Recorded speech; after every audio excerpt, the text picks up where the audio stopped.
Hello, everybody. This is Pascal from Neutrality Studies. Olá, pessoal.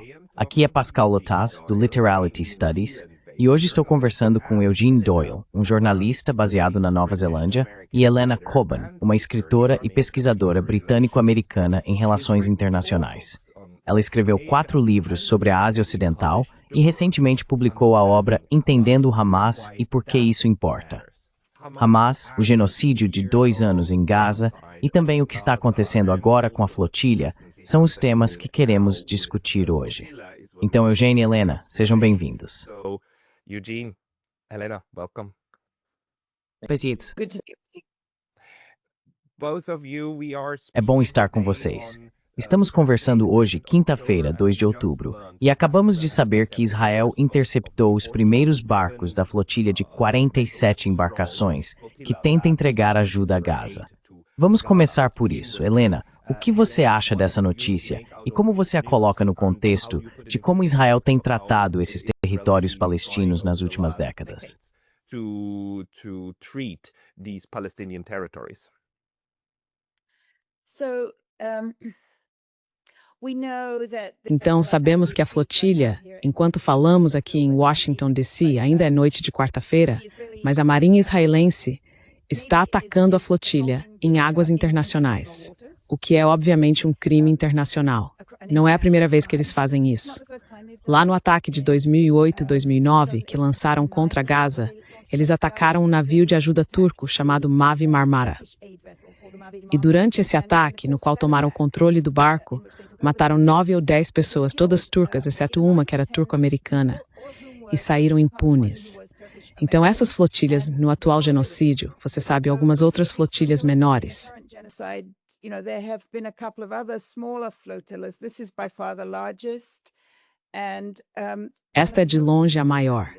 E uma das coisas notáveis que aconteceram foi que as marinhas da Itália e da Espanha enviaram navios de guerra por um certo período para acompanhar essas embarcações e depois recuaram.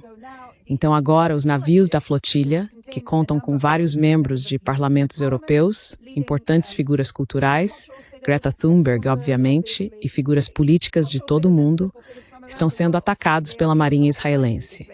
E esses 2 países europeus, em particular, retiraram suas marinhas da proteção dessa flotilha, o que considero notável e realmente um sinal de covardia por parte dos europeus. and really a sign of cowardice by the Europeans. I completely agree. I mean, there was long Eu talk concordo that the totalmente. Spanish and the Quero Italians dizer, actually houve muita discussão sobre se os espanhóis e os italianos realmente estavam falando sério. E agora sabemos que não, eles não estavam. Isso foi apenas uma encenação para basicamente tentar lidar de alguma forma com suas próprias populações, que agora estão protestando fortemente nas ruas da Europa. Eugene, você também acompanha isso há bastante tempo. Como você interpreta as ações dos europeus e agora dos israelenses? the actions of the Europeans and now the Israelis. This just very briefly on the people who actually Bem, stood up primeiro, when, só muito brevemente, sobre as pessoas que realmente se levantaram. Quando Francesca Albanese, a relatora especial da ONU, se despediu da flotilha, ela disse, sabe, agora está muito claro que você ou é a favor do genocídio ou é contra ele. E é muito fácil saber de que lado você está, dependendo se você se posiciona ou não. E essas pessoas na flotilha realmente representam o melhor de nós. Elas estão navegando em direção ao perigo e estão fazendo isso para demonstrar solidariedade ao povo palestino. Então, sabe, eu realmente os considero heróis do nosso tempo. Certamente me envergonho de governos como o meu, que só nos últimos dias se recusaram a reconhecer o Estado da Palestina. Por isso fico muito feliz que haja um neozelandês a bordo daquela flotilha. E sim, só desejo a ele tudo de melhor. and I just wish them the very best. Yeah, the risk to them is very real, right? I mean, you said it, O risco Helena, para eles é muito real, certo? Quero dizer, você disse, Helena, houve 9 ou 10 pessoas mortas na primeira tentativa de fazer isso. Eu também me lembro que entre a primeira flotilha e a segunda, que tentou passar no início deste ano, não houve nada. Então estamos vendo esse ressurgimento de ações por grupos civis que tentam criar realidades no terreno, fazendo isso por meios pacifistas e humanitários. E estamos vendo agora que a questão era: Israel realmente atacaria essas pessoas com força letal? Parece que até agora Israel está tentando não fazer isso, embora já tenha, na minha opinião, preparado o terreno para argumentar que essas pessoas são terroristas, porque Israel está chamando-os de flotilha do Hamas. Helena, você pode comentar um pouco sobre isso? Helena, can you speak to that a bit? Goodness, yes. Well, I just note that in between, like before Nossa, this sim. flotilla, Bem, só observo que, nesse meio tempo, tipo antes dessa flotilha e depois da última, houve uma tentativa de realizar uma ação terrestre semelhante em todo o norte da África. E isso foi bloqueado por... Bem, claro, a situação na Líbia é muito difícil, mas foi definitivamente bloqueado pelos egípcios. Então, todas essas tentativas por terra e mar de abrir um corredor para ajuda ao povo sitiado e vítima de genocídio em Gaza fracassaram. Essa rotulação da Greta Thunberg como Hamas é exatamente o que se esperaria, porque para os israelenses e todos os seus apoiadores ao redor do mundo, eles parecem achar que, se você pendurar o rótulo Hamas em alguém, isso é realmente assustador. E isso justifica tudo. very scary indeed. And it justifies everything. I mean, even actually the Israeli foreign minister. Quero dizer, até mesmo o ministro das Relações Exteriores de Israel, nesta noite, disse que todas as famílias palestinas que permanecem na cidade de Gaza, que não seguiram as instruções para deixar a cidade, são, por permanecerem lá, consideradas Hamas e terroristas. Isso inclui, obviamente, grandes famílias com crianças pequenas, com idosos, com pessoas com deficiência em cadeiras de rodas. Não há como muitas dessas pessoas conseguirem sair. E mesmo que pudessem, por que deveriam? O que os israelenses estão fazendo é completamente ilegal. Mas ao pendurar esse rótulo de Hamas, antigamente os israelenses nem conseguiam dizer Hamas. Eles costumavam dizer Hamas. E era ainda mais assustador naquela época. Hamas, and it was even scarier back then. But it's very scary now to the extent that a lot of people here. Mas é muito assustador agora, a ponto de muitas pessoas aqui nos Estados Unidos nem quererem, falar muito sobre o livro que meu grande colega Ernie Curry e eu publicamos no ano passado, chamado Entendendo o Hamas e Por que Isso Importa. Então, rapidamente, vou te dizer por que isso importa. Importa entendermos o Hamas, porque o Hamas é o interlocutor para qualquer negociação de cessar-fogo. Sempre foi o interlocutor. Se você voltar, por exemplo, a novembro de 2023, quando houve um breve cessar-fogo de 7 dias, aquilo foi negociado quando houve o cessar-fogo mais longo no início deste ano, o cessar-fogo de 6 semanas, aquilo foi negociado entre o governo de Israel e o Hamas. Negotiated between the government of Israel and Hamas. So if you want to have a ceasefire, whether it's Então, se você quer um cessar-fogo, seja um cessar-fogo total e duradouro do tipo que pode acabar com esse genocídio, é preciso ser capaz de negociar isso com o Hamas, que é o líder da coalizão de resistência em Gaza. Portanto, para mim, essa é a principal razão pela qual é importante entender o Hamas. Porque você não quer negociar com uma parte que você não entende. Como eles tomam suas decisões? Quais são seus valores? Qual é o limite mínimo deles? Você não pode conduzir uma negociação com uma parte se não tiver algum entendimento básico. Esse é o limite do Hamas. É daqui que eles vêm. Esta é a história deles.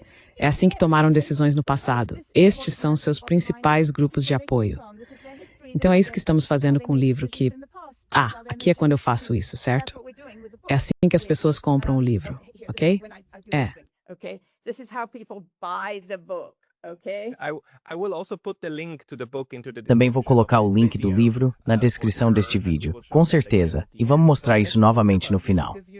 Mas vamos falar sobre isso, porque você sabe, no discurso ocidental atualmente, no nosso espaço midiático, e vivemos em uma sociedade altamente propagandizada, o Hamas se tornou equivalente, ou os israelenses e nossa mídia estão tentando fazê-los soar equivalentes aos nazistas.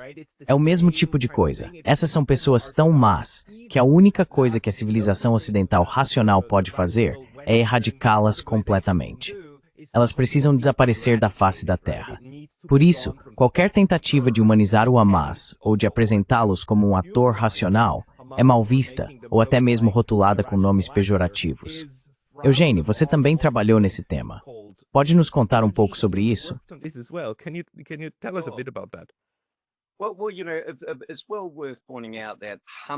Bem, veja, vale muito a pena destacar que o Hamas venceu as últimas eleições livres e justas em todos os territórios palestinos. E claro, foi o Ocidente, particularmente os americanos, os britânicos e os israelenses, com o apoio do Fatah, que de fato derrubou aquele resultado eleitoral. Então devemos ressaltar isso. Além disso, pesquisas consistentes nos territórios palestinos mostram que o Hamas, apesar dos horrores que todos testemunhamos nos últimos anos, ainda continua sendo o grupo mais popular na Palestina. Acho que isso é realmente importante. E penso que essa questão, sabe, e concordo com tudo que a Helena disse. Recomendo o livro dela, assim como livros como Hamas From Within, de Azzam Tamimi.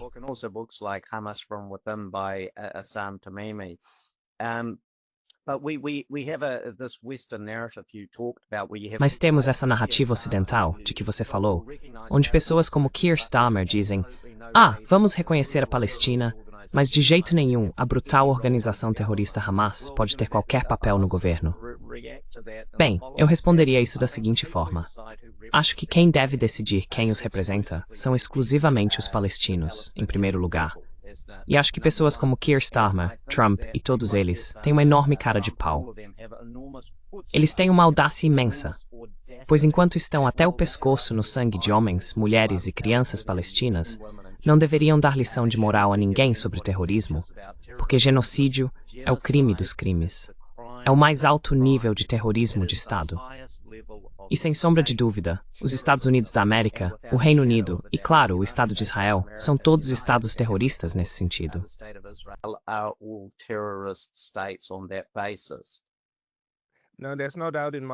Não tenho dúvida de que se você mata algumas centenas de pessoas, é uma organização terrorista. Se mata milhões, é um governo ocidental.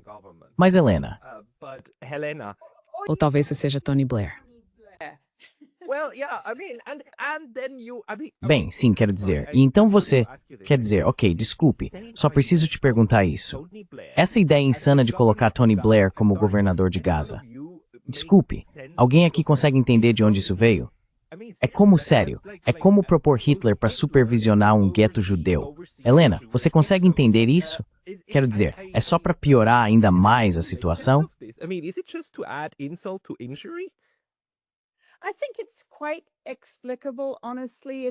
Acho que é bastante explicável, honestamente, se você considerar que o povo britânico, ou, colocando de outra forma, se você pensar que grandes parcelas das elites dominantes nos Estados Unidos e no Reino Unido meio que voltaram a uma fantasia de ainda estarem nos anos 1950, sabe, uma época em que governadores coloniais na África subsaariana, agindo em nome de Sua Majestade a Rainha na época, simplesmente davam ordens. É isso que vai acontecer com o povo do Quênia. É isso que vai acontecer. Então é uma mentalidade muito colonial.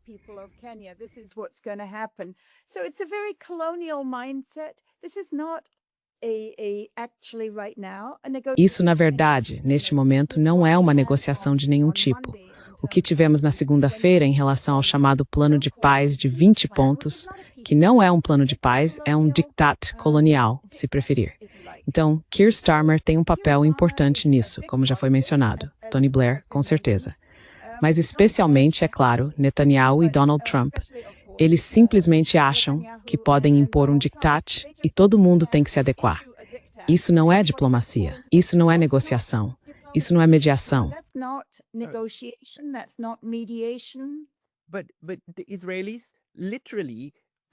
Mas os israelenses literalmente explodiram a equipe de negociação no Catar. Quero dizer, eles literalmente mataram os diplomatas com quem deveriam negociar e depois chamam um diktat de plano de paz. É insano. Mas eu não entendo Tony Blair, porque o Tony Blair não está na política há anos. Ele se descreditou tanto. Ele é universalmente odiado por qualquer um que se lembra do que aconteceu na guerra do Iraque. Por que ele está sendo trazido de volta? Faz tempo que não ouço o nome do Blair. Alguém aí consegue entender isso? Bem, one of you makes sense out of him Well, cultivating I think everything you said is true, Pascal, but Acho que tudo que você disse é verdade, Pascal. Mas ele está com pessoas muito poderosas, bilionários como nossos oráculos, Larry Ellison. E ele tem sido muito bom em se aproximar de ditadores ao redor do mundo nas últimas décadas. Então, certamente tem estado em ação. Ele é um vigarista. Ele é um fazedor de acordos. Ele é um espertalhão, assim como Netanyahu e assim como Donald Trump. Eles são três nádegas do mesmo traseiro. E você sabe, tentar impor esse homem terrível ao povo palestino faz parte do documento de rendição que Trump e companhia estão tentando impor aos palestinos. that Trump and co are trying to impose on the Palestinians. And I'd just ask one question, normally... Sabe, eu só faço uma pergunta. Normalmente, quando se fala de colonialismo, logo no início você precisa entender o que está acontecendo com a terra. A terra. Então, quando toda a poeira baixar na Palestina e em Gaza, quem vai realmente possuir aquele pedaço de terra ali? Aquele pedaço de terra ali? Aquele pedaço de terra ali? E como sabemos, essas pessoas horríveis estão tentando colocar as mãos em toda a terra e vão ou expulsar ou transformar o povo palestino cativo em seus servos. Palestinian people into their servants. Você também interpreta esse plano de rendição, como simplesmente criar um gueto ainda menor para os sobreviventes e basicamente cortar 50% de Gaza, Helena? Se você olhar para os perímetros que ele propõe, e lembrando que os israelenses nunca, jamais cumprem nenhuma de suas promessas, de não atirar mais ou de se retirar, certo? Eles constantemente infringem, seja no Líbano, na Síria ou nas colinas de Golã. Eles simplesmente não cumprem. Nunca cumprem. Como você interpreta o que está sendo proposto?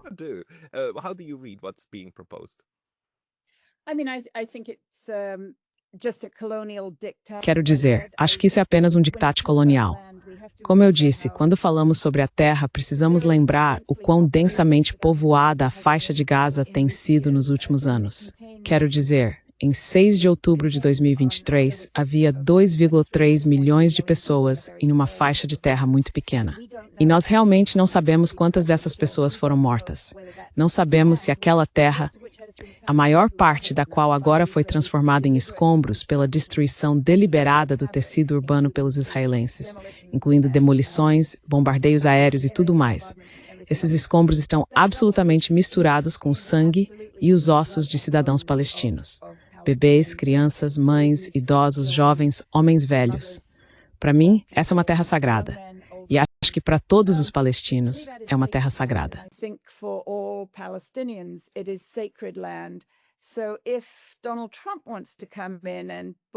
Então, se Donald Trump quiser chegar e demolir tudo para fazer, você sabe, seja lá qual for o plano mais recente dele, os planos dele mudam, você sabe, de mês para mês.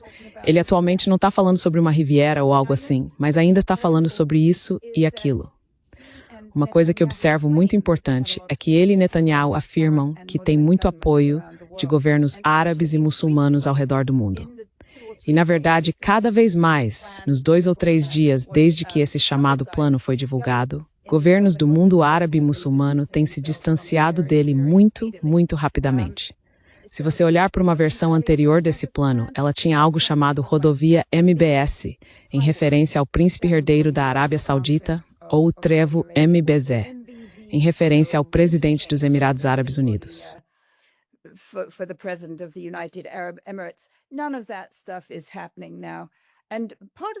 Nada disso está acontecendo agora. E parte do motivo desse distanciamento por parte dessas monarquias árabes, que são essencialmente muito, digamos, muito conservadoras em certo sentido, mas muito pró-americanas. O motivo pelo qual elas têm se distanciado do plano e do Trump em grande medida é por causa do ataque ao Catar, foi em 9 de setembro. Então acho que esse plano não vai a lugar nenhum. Não tenho certeza de quanto realmente vale a pena falar muito sobre isso. Acho que o mais importante é falar sobre o genocídio e sobre o que a comunidade mundial vai fazer diante do fato de que está sendo cometido um genocídio diante dos nossos olhos por um grande beneficiário da ajuda dos Estados Unidos e do Ocidente, e que isso implica todos os governos envolvidos. all the governments that are involved, because of course under the Genocide Convention it is obligatory. Porque, é claro, segundo a Convenção do Genocídio, é obrigatório para todos os governos que assinaram a Convenção do Genocídio, o que provavelmente inclui todos os nossos governos, todos os principais governos europeus e o governo de Israel, agir rapidamente para acabar e prevenir o genocídio. Então, o que está acontecendo com o genocídio em Gaza, que está sendo cometido pela, quero chamar de Aliança Israel, é que todo o tecido da ordem internacional, a qual nos acostumamos desde 1945, com a criação das Nações Unidas e a adoção de sua carta, e desde 1948, que viu a adoção da Convenção do Genocídio e da Declaração Universal dos Direitos Humanos, está sendo minado.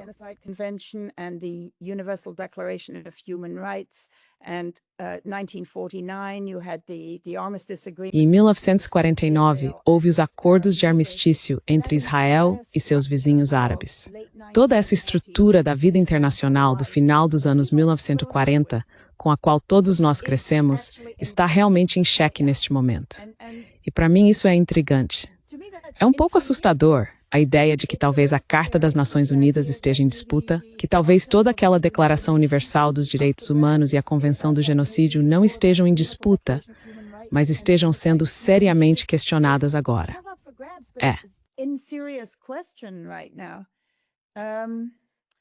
I'd chip in there. Eu gostaria de acrescentar que compartilho preocupações semelhantes, mas acho que se voltarmos aos princípios básicos, eu faria uma série de perguntas muito simples para pessoas em qualquer lugar do mundo. Você acredita que a Convenção do Genocídio deve ser respeitada? Eu ficaria surpreso se alguém dissesse que não.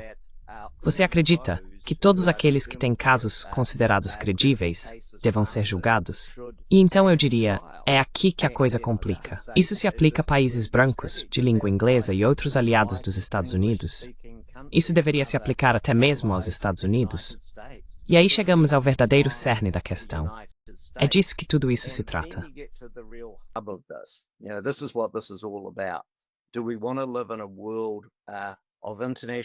Queremos viver em um mundo de direito internacional?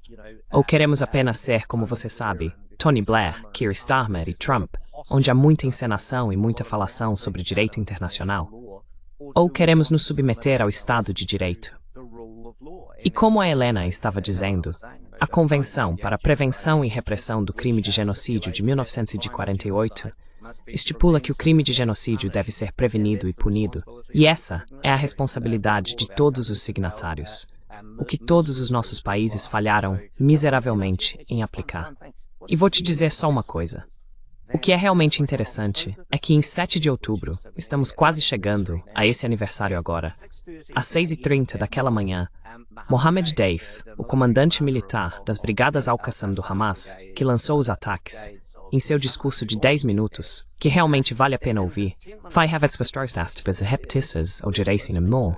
He repeatedly references international law and the reason that they launched the attack. E o motivo pelo qual eles lançaram o ataque foi o fracasso das potências ocidentais em de fato agir de qualquer forma ao longo de muitos anos, em que ele não usou essa expressão, mas houve muitos 7 de outubro.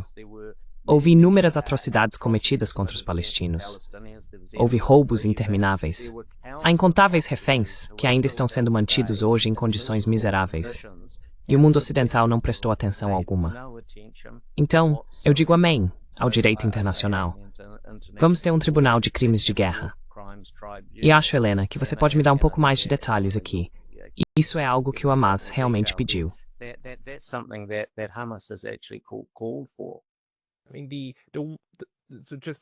Quero dizer, só para dizer uma coisa, a única coisa positiva que temos é que ninguém é realmente contra a Convenção do Genocídio, nem mesmo Israel. O que é revoltante é que Israel, claro, está alegando ser vítima de genocídio em 7 de outubro e que está se defendendo de ser alvo de genocídio pelos Estados Árabes malignos, que todos só querem erradicar Israel, certo? Então está exercendo seu direito de se defender, não é? to defend itself, right? That's the sickening part, that we have now a group of countries. Essa é a parte revoltante, que agora temos um grupo de países tentando estabelecer a ideia de que só é genocídio quando é contra nós. Mas quando fazemos coisas muito piores com pessoas negras, pardas, asiáticas, então isso não é genocídio. Redefinimos o termo ou o ignoramos. Mas Helena, no seu livro, você está tentando explicar do que se trata o Hamas. Você pode falar um pouco sobre isso? Porque quero dizer, você está absolutamente certa. É importante saber o que eles querem. Os israelenses dizem que eles são nazistas. Outras pessoas os chamam de movimento de resistência. Então, o que é o Hamas?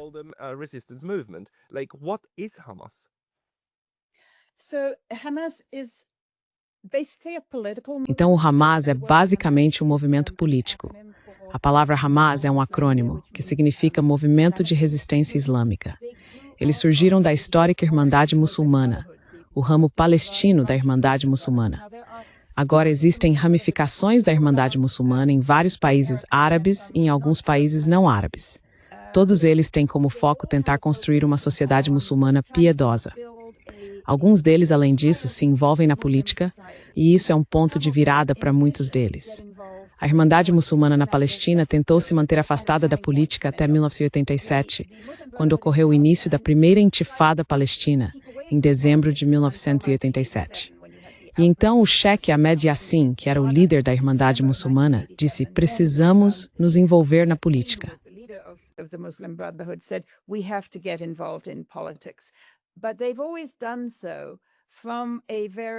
Mas eles sempre fizeram isso a partir de uma perspectiva muito piedosa, eu diria. Eles mantiveram sua forte ética muçulmana. Por exemplo, se você observar os vídeos que seus combatentes fazem das operações militares que continuam realizando até hoje, já se passaram 2 anos desde o início do genocídio, ainda existem pequenas células de combatentes do Al-Qassam, ou seja, os combatentes do Hamas em Gaza, realizando ações contra o exército israelense. E eles gravam muitos desses momentos em vídeo.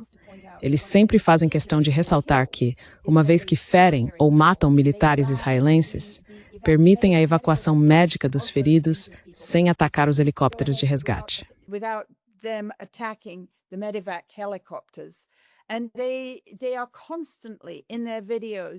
E eles estão constantemente em seus vídeos, citando tanto versículos islâmicos quanto versículos históricos da cultura árabe, todos com um conteúdo ético muito forte. Agora, para as pessoas que estavam acompanhando até o dia 7 de outubro, pessoas que estão apenas lendo a mídia corporativa ocidental, sabe, eles fazem parecer que o Hamas é assim. Eu não ouço tanto eles sendo chamados de nazistas, principalmente de terroristas ou do mal, ou como se fossem a encarnação do mal, ou que o que eles fazem é tão hediondo. Essa palavra que eles adoram usar sobre o que aconteceu em 7 de outubro. Mas os próprios líderes do Hamas têm essa longa história, bem, uma história relativamente longa desde 1087. Então, do que estamos falando?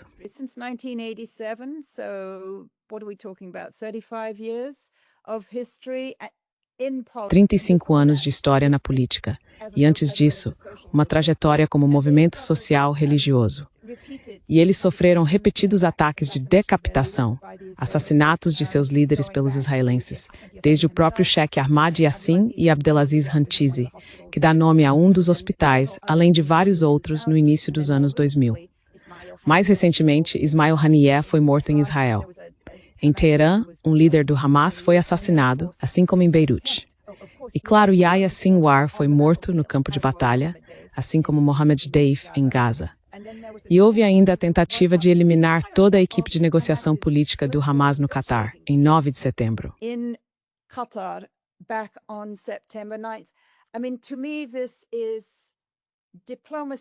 Quero dizer, para mim, isso é diplomacia como armadilha. Da mesma forma que os americanos fizeram em junho contra os iranianos, quando iam negociar com o Irã. Os iranianos, a próxima rodada de negociações sobre o acordo nuclear estava marcada, se não me engano, para 15 de junho. Então, os iranianos reuniram todos os seus cientistas nucleares, especialistas nucleares, negociadores nucleares em Teherã, prontos para essa negociação. E foi aí que os israelenses os atacaram. Quer dizer, isso é um padrão de diplomacia como armadilha. Então não acho que muitas pessoas vão cair nessa de novo. I don't think that many people will be falling for it again. Quero dizer, de certa forma, eles fazem isso. Quero dizer, pelo menos a grande mídia, porque então imediatamente os mesmos americanos e israelenses continuam dizendo que o Hamas não negocia, que o Hamas só entende a linguagem da violência, que eles não negociam de boa fé. Eugênio, você já cobriu isso, certo? Essa duplicidade de discurso é insano nesse ponto. É uma completa insanidade. Mas por algum motivo, no debate público, isso ainda está por aí.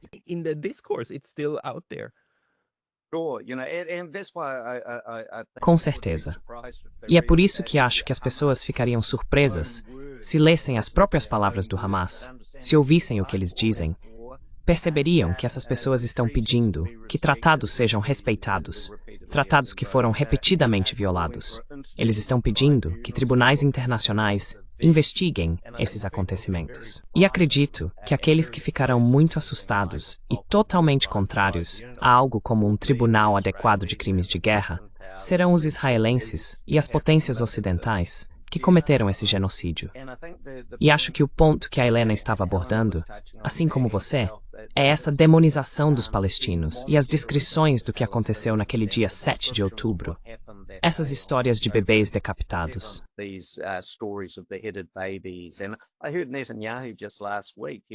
E eu ouvi Netanyahu na semana passada. Ele estava nas Nações Unidas e continuava repetindo mentiras comprovadas, de que o Hamas havia queimado bebês na frente de seus pais e tudo mais. É um pouco complicado quando nenhum bebê morreu naquele dia. Crianças foram mortas, e isso é absolutamente trágico e terrível. E como sabemos agora, várias pessoas são responsáveis por essas mortes. Acho que as pessoas ficariam bastante surpresas, porque isso não recebe muita cobertura. Mas, por exemplo, as FDI mataram algumas famílias, um número bastante significativo de israelenses, tanto por fogo de tanque. Você sabe, é só procurar artigos, basta pesquisar.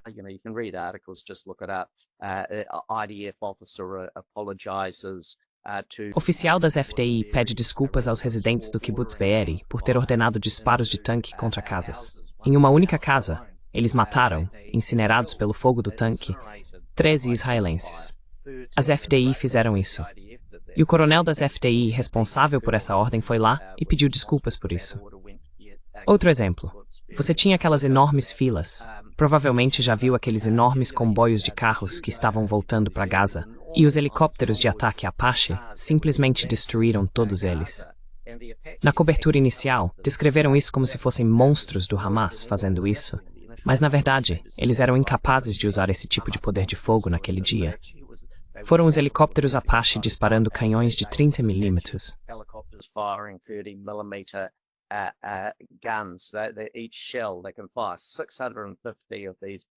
Cada projétil, eles podem disparar 650 desses por minuto, e eles eliminaram tudo naquela estrada de volta para Gaza.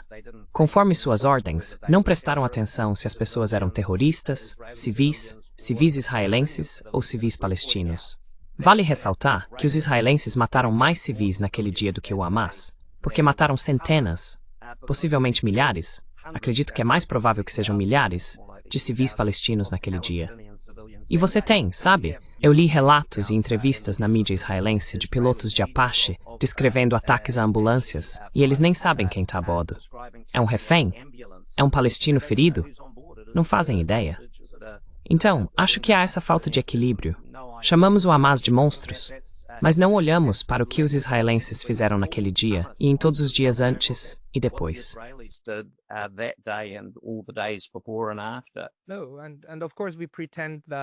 Não, e claro que fingimos que o mundo começou em 7 de outubro.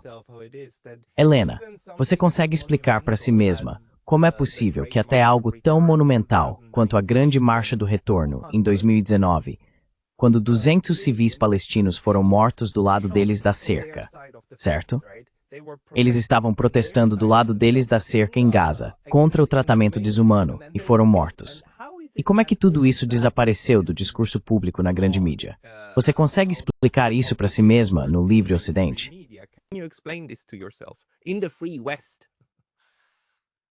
Well, Bem, um aspecto disso é que, obviamente, não houve muita cobertura da mídia corporativa ocidental. E isso aconteceu ao longo de um período de tempo. Não foram 200 pessoas em um único evento. Foi algo muito, muito preocupante, porque toda sexta-feira as pessoas saíam das mesquitas e buscavam exercer seu direito de retorno às suas casas do outro lado da linha de armistício. Lembre-se, isso não é uma fronteira internacional. É apenas a linha de armistício de 1949, para a qual as Nações Unidas, repetidamente desde a Resolução 194, prometeram que os palestinos poderiam retornar para suas casas e propriedades daquele lado. Vamos chamar de lado sul da linha de armistício, em paz.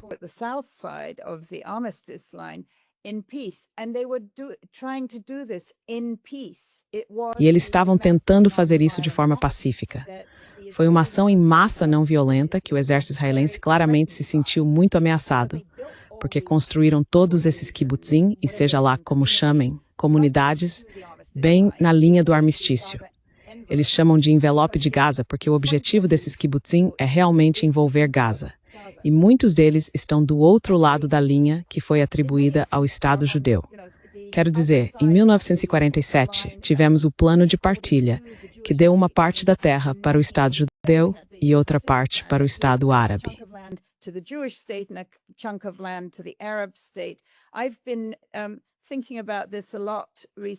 Tenho pensado muito sobre isso ultimamente e acredito que todo esse plano de partilha, que estabeleceu um Estado de supremacia judaica dentro dos limites históricos da Palestina, é de certa forma o pecado original.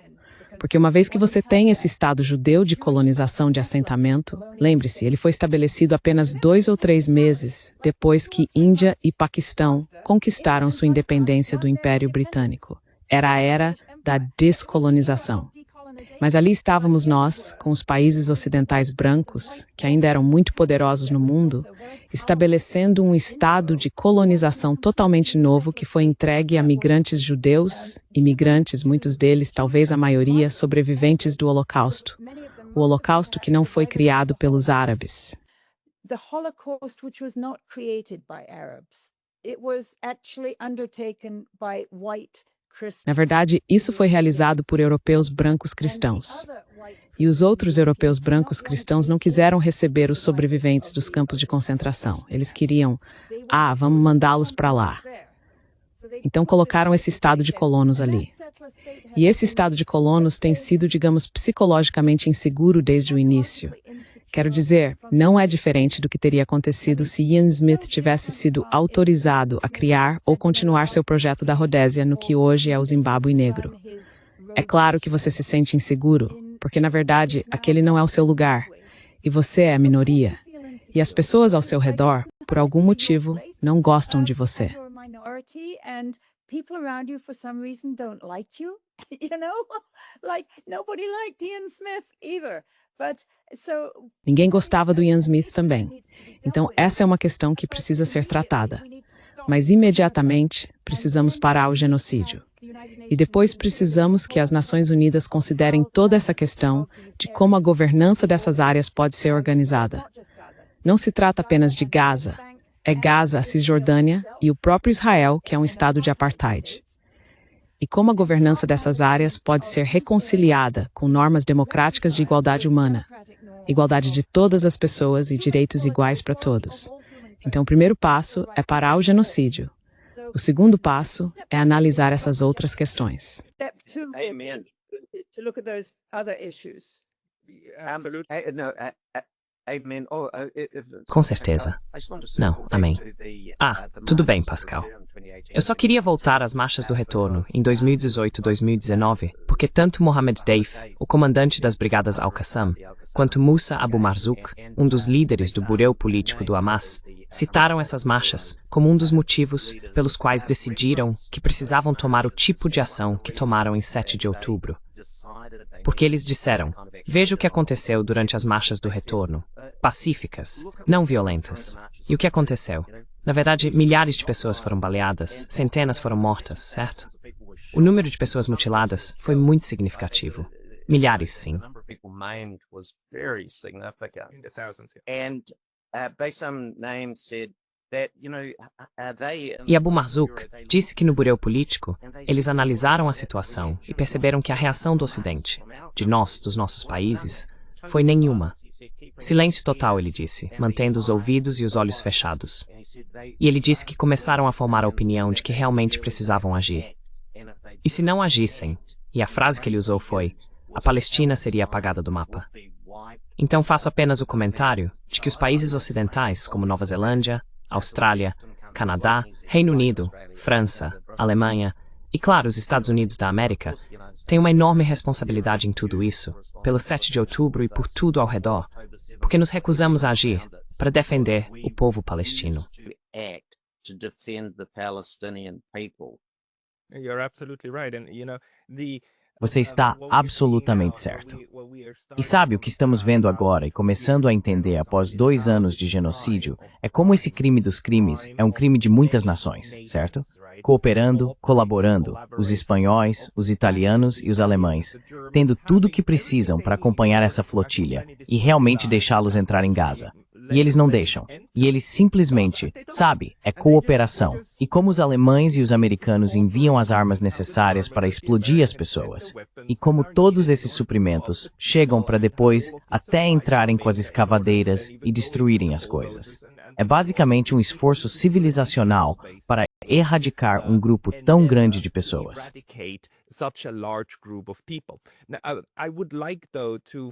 Gostaria, porém, de focar mais uma vez nisso, algo que é interessante no momento, que é a natureza transformada das Nações Unidas. Helena, você disse corretamente, certo? Sem a ONU, sem o plano de partilha, sem esses brancos dando terras que não lhes pertencem para outras pessoas, a quem também não pertencem, sem isso, não estaríamos onde estamos hoje.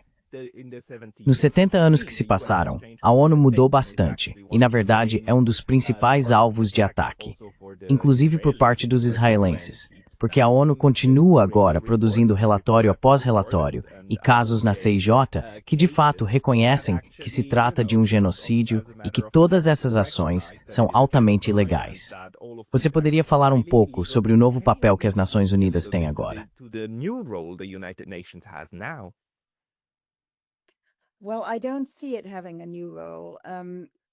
Bem, não vejo que tenha um novo papel em termos de atuação, porque ainda temos esse veto. Como vimos quando foi há 13 dias, quando a embaixadora dos Estados Unidos no Conselho de Segurança, Linda Thomas Greenfield, conseguiu sozinha levantar o braço e impedir que o Conselho de Segurança adotasse uma resolução de cessar-fogo para Gaza, que era apoiada por todos os outros membros do Conselho de Segurança, incluindo os governos da Grã-Bretanha e da França. Então, e no fato de ainda existir o veto, mostra que as Nações Unidas não mudaram tanto assim. Ela produz relatórios excelentes.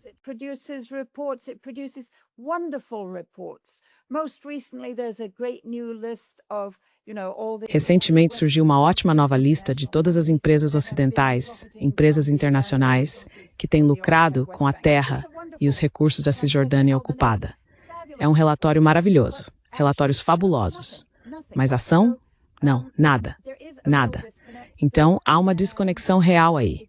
E, obviamente, as pessoas tentaram pensar em maneiras de, mesmo que apenas para essa questão, conseguir uma resolução Uniting for Peace. E isso parece não ter funcionado. É uma pena. Existem outros bons governos no mundo. Tudo o que você precisa é de 2/3 dos governos na Assembleia Geral que estejam dispostos a adotar uma resolução Uniting for Peace. São 193 governos na Assembleia Geral.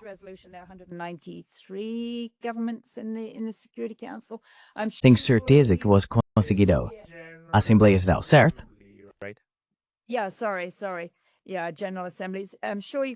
Sim, desculpe. Sim, Assembleia Geral. Tenho certeza de que você conseguiria 120 e 130 países que apoiariam uma resolução unindo pela paz. Mas eles não podem fazer isso se envolver. Ou eles não estão dispostos, sentem-se incapazes de fazer isso, se envolver, confrontar diretamente os Estados Unidos. Quero dizer, eles ainda estão sob domínio mental e talvez em certa medida sob domínio econômico de Washington, D.C. E claro, no fim das contas, os Estados Unidos são uma potência nuclear. E temos lá um presidente muito louco e muito perigoso. Então, na única vez anterior em que o Unindo pela Paz foi usado com sucesso, também para conter a agressão de Israel e aliados ocidentais em 1956, os dois aliados ocidentais eram a Grã-Bretanha e a França. 1956, the two Western allies were Britain and France, and the Uniting for Peace resolution was actually E a resolução Uniting for Peace foi de fato ativada pelo presidente Eisenhower na época, e ele estava preparado para usar alavancas econômicas muito duras para forçar a Grã-Bretanha e a França, que são outros dois membros permanentes do Conselho de Segurança, com poder de veto e armas nucleares.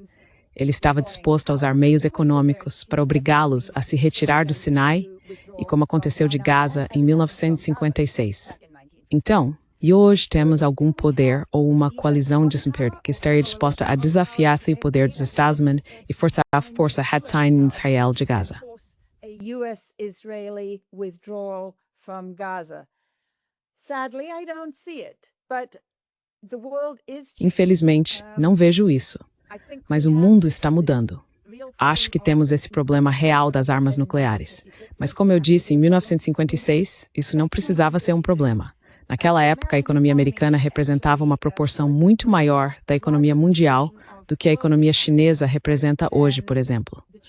Então Eisenhower pôde simplesmente pegar o telefone, basicamente, e falar com Anthony Eden e Guy Mollet em Londres e Paris, dizendo a eles: olhem, estamos preparados para puxar o plug da libra esterlina. we will be prepared to pull the plug on the pound sterling. We will be prepared to pull the plug on Estávamos preparados para cortar o apoio ao franco-francês se vocês não saíssem do Sinai imediatamente.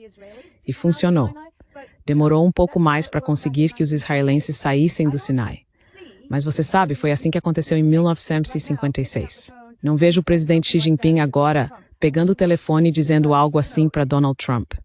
Gostaria que ele fizesse isso. Mas você sabe, os chineses e seus, digamos, parceiros, colegas e aliados no campo econômico internacional estão construindo muito lentamente seu peso econômico na economia mundial.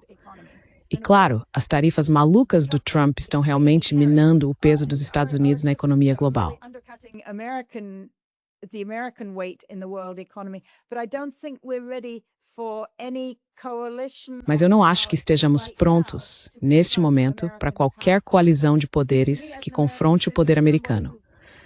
O que para mim, como cidadão americano, alguém que acredita profundamente na igualdade de todas as pessoas e acredita profundamente que nosso país, que representa apenas 4,3% da humanidade, não deveria ser capaz de sobrepor ou anular o restante da humanidade nessas questões.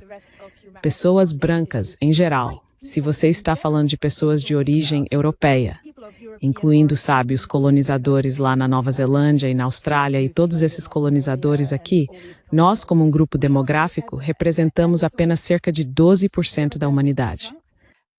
We account for about 12% of humanity. So there's no reason why there's every Portanto, não há motivo, na verdade há todos os motivos, para que pessoas brancas estejam no comando do sistema mundial. Mas é assim que as coisas são por enquanto. É isso que precisamos mudar. Meu Deus, precisamos salvar o povo de Gaza. Essa é a prioridade número 1. E isso significa que precisamos encontrar uma maneira calma de lidar seriamente com essa negociação com o Hamas e lidar com respeito com o Hamas e seus aliados e com o povo que eles representam. Nossas mentes foram tão colonizadas que é realmente difícil imaginar isso acontecendo. that it's really hard to see this happening. But we just have to carry on. Mas temos que continuar tentando. Concordo completamente com a sua análise. Eugênie, estamos chegando ao final desta gravação. Você pode nos dar sua opinião sobre o que ouviu da Helena e também acrescentar algo que considere importante? What you would like to add, what's important? Well, I think I'd bring it back. Bem, acho que eu traria a questão de volta ao povo palestino. And there's one E para aquelas pessoas maravilhosas na flotilha, é a flotilha Sumud. E essa palavra, só percebi isso outro dia, é a palavra árabe para firmeza ou resistência. Você provavelmente já ouviu líderes palestinos se referirem frequentemente ao povo palestino como resiliente. É realmente uma palavra profundamente enraizada no seu inconsciente, porque eles tiveram que sofrer de forma inacreditável.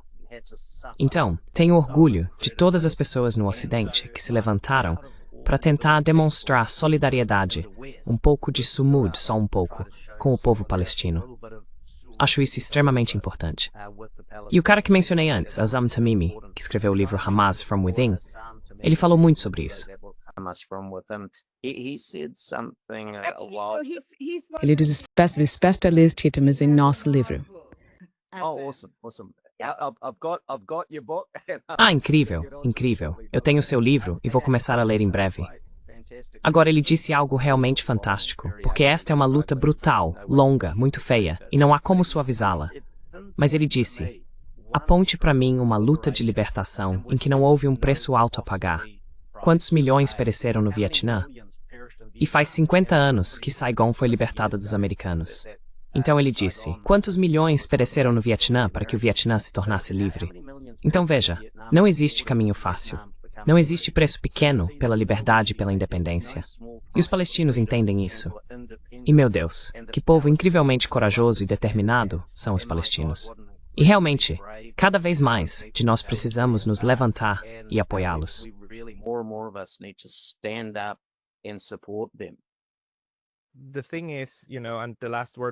A questão é, sabe, e a última palavra vai para Helena, mas a questão é que grande parte do mundo entende isso. Em dezembro passado, eu estava em uma ópera sobre Guilherme Tell, sabe, o herói nacional suíço, certo? Ópera linda, né? É fantástica. E no final eles estavam cantando La Liberté, e assim por diante. E havia algo branco subindo ao fundo. Achei que fosse uma das montanhas brancas da Suíça, e então percebi que não era.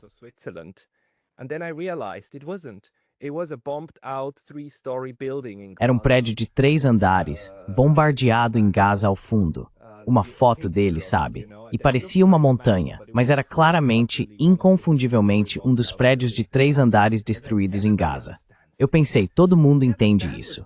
Nós entendemos o que está acontecendo, e de fato entendemos isso. E o artista foi brilhante, certo? Porque William Tell é Yahya Sinwar. As lutas de libertação sobre as quais cantamos são o que entendemos que está acontecendo neste momento. Mas estamos pintando isso, sabe, com roupas de demônios, pelo menos do ponto de vista do Ocidente, porque é isso que você precisa fazer para tentar esmagar isso com força bruta. E agora passo para você, Helena.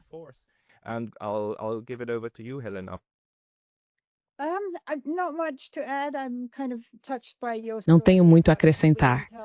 Fiquei um pouco comovido com sua história sobre William Tell.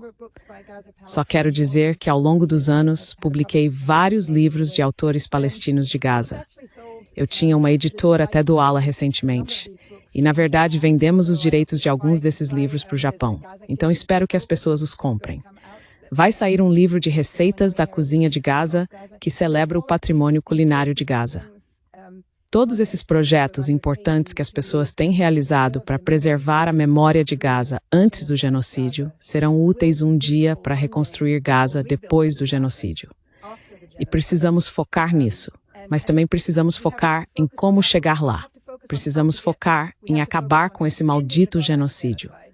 E se isso envolver realmente mudar a forma como as decisões são tomadas dentro das Nações Unidas, isso também precisa acontecer. E precisa acontecer rápido. Seja o que for necessário para superar esse veto dos Estados Unidos, acho que precisamos fazer.